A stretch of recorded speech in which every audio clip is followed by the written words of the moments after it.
Good afternoon friends, আমি অয়ন্তনী এসে গেছি আজকের লাঞ্চের মেনু নিয়ে। আজকে আমি একটু ব্যস্ত ছিলাম, দোকানে ভীষণ কাজ ছিল।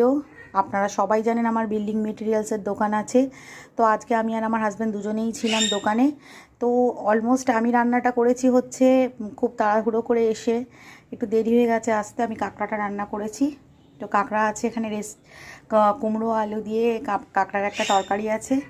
আর দেখুন, আমি দোকানে থাকাকালীন আমার ছেলে ফ্রিজে চিকেন ছিল, তো এখানে ও রান্না করে ফেলেছে। আজকে মনে হচ্ছে যে ও বড় হয়ে গেছে অনেক।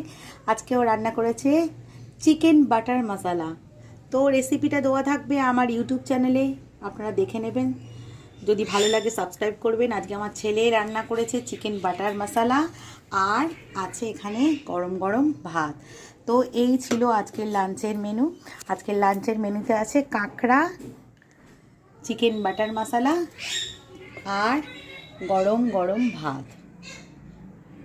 গুড আফটারনুন ফ্রেন্ডস, আমি অয়ন্তনী এসে গেছি আজকের লাঞ্চের মেনু নিয়ে। আজকে আমি একটু ব্যস্ত ছিলাম, দোকানে ভীষণ কাজ ছিল। আপনারা সবাই জানেন আমার বিল্ডিং মেটেরিয়ালসের দোকান আছে। তো আজকে আমি আর আমার হাজব্যান্ড দুজনেই ছিলাম দোকানে। তো অলমোস্ট আমি রান্নাটা করেছি হচ্ছে খুব তাড়াহুড়ো করে এসে একটু দেরি হয়ে গেছে আসতে। আমি কাঁকড়াটা রান্না করেছি।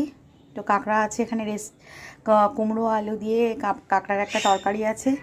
আর দেখুন, আমি দোকানে থাকাকালীন আমার ছেলে ফ্রিজে চিকেন ছিল, তো এখানে ও রান্না করে ফেলেছে। আজকে মনে হচ্ছে যে ও বড় হয়ে গেছে অনেক।